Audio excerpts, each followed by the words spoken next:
Pece. Pece. Oh, ringkling pece.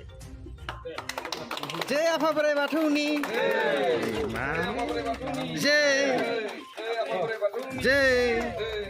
दिनै गुवाहाटी आइएसबिटिनि साखाथियाव थानाय बर' गामिनि बाथौपुरियाव बिहुराम बर' गुदि फरायसालियाव दिनै बर' कसारी अनसाय गाव हायुङारि खुंथायनिफ्राय 7 लाख रांनि अनसुंथाइ होयो लोगोसे खिखरसालि बेखेवनानैबो होयो। बे हाबाफारियाव BKWACनि सोलोंथाइ EM अनिल बसुमतारी बिथाङा बेखेवनानै होफैयो।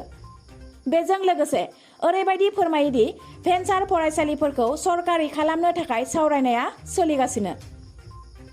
लोगोसे माबायदि जागासिनो बेनि थाखाय दुलाराय बर' फरायसा आफादा बर' कसारी अनसाय गाव हायुङारि खुंथाय आरो खौसेथि बर' सुबुं आफाद दुलाराय बर' फरायसा आफाद गासै माहारियारि आफादफोरा नांगौ रोखोमनि सोरखारखौ बुंबाय थादों आरो गनायदोंबो होननानै फोरमायो। हाबाफारियाव बाहागो लाबावो BKWACनि मासिगिरि डक्टर गाम्बारु मोसाहारि बिथाङा आरो कामरुप मेट्र'नि खौसेथि बर' सुबुं आफादनि आफादगिरि नेहाथारि आरो कामरुप महानगरनि आइजो अनसाय आफाद दैदेनगिरि बिथांमोनाबो बे हाबाफारियाव बाहागो लायो। एसबिटिनि खाथियाव जा बर' गामि बाथौपुरि बेवहाय मोनसे गुदि फरायसालि बिहुराम बर' गुदि फरायसालि दङ बर' बिजोंनि बेनि जानाखि सेनिटारि जानाखि लेट्रिन एन्ड बाथरुम बेखौ लुनो खावलायदोंमोन जोंनि बे स्कुल कमिटि लोगोसे बे बाथौपुरि बर' गामिनि दैदेनगिरि बिथांमोना थांनाय बारनि जोंनि बाजेटआव बर' कसारी वेलफेयार अट'नमास काउन्सिलनि जानाखि बाजेट बा एनुवेल अपारेशन प्लेनाव जों सोना दोननो हादोंमोन। दा लुफुंनाय जाबाय दिनै बेखौ जोङो बेखेवबाय रायजोनि थाखाय जों बेखेवना होबाय। रायजोफ्रा मोनसे गोजोनदों जे जोंनि काउन्सिला जोनोम जानायनि उनाव नैबे गुदि फरायसालि भेन्सार जानाखि LP स्कुल बेवहाय जे काउन्सिला जा मोनसे हाबाफारि लादों बेखौ रायजोफ्रा गोजोनदों आरो जों नाजादों बे गुदि फरायसालिनि थाखाय जोङो वान टाइम ग्रान्ट इन एइड जों 50,000 जोङो बे सप्तासेनि गेजेरावनो जों होनो हागोन गासिबो खालामजोबनाय जाबाय।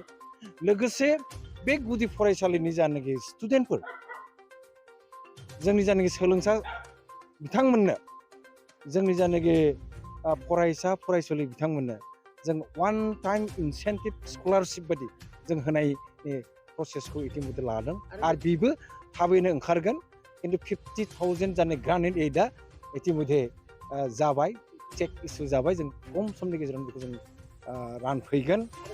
जिहेतु गुवाहाटी नोगोरमायाव गुदि फरायसालिफोरखौ जोबोद गोनांथि बे हिसाबै बे गुदि फरायसालिया जिहेतु ग्रान्ट जायाखै सरकारि जायाखै बेनि थाखाय नोंथाङा गाव हायुङारि खुंथायनि जोंनि बर' कसारी अनसाय गाव हायुङारि खुंथायनिफ्राय जे LP स्कुल माखासे भेन्साराव दङ बे स्कुलफोरखौ सरकारजों जोङो थाबैनो बोरैहाय सरकारि खालामनो हायो बेखौ नाजाबाय थानाय जादों आरो गले गले नाजानाय जादों बेनि सायाव आरो सरकारा आसाम सरकारा बे बागै खोथाबो बिथांमोना होदों बोरै खालामनो हायो नायनोसै।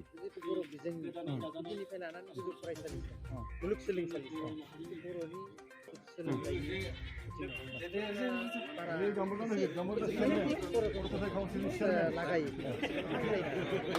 बर' कसारी वेलफेयार अट'नमास काउन्सिल जाखिनि माने खामानि मावनो हानाय बा सोलोंथाइ जाखिनि जोंहा माने क्षमता बायदि दङ बियो बेखौनो जोङो रायजोनि रिप्रेजेन्टेटिभ खालामनानै जों आसाम सरकारा गले गले होदों फरायसालिगासिनो दङ बर' जोंनि भेन्सार स्कुलफ्रा मा बुस्थु दङ भेन्सार स्कुल नङा सरकारि जानाय गभर्नमेन्ट जानाय गुदि फरायसालिफोरा इंलिश मिडियाम बोरै जागासिनो बेखौ सावरायबाय थादों।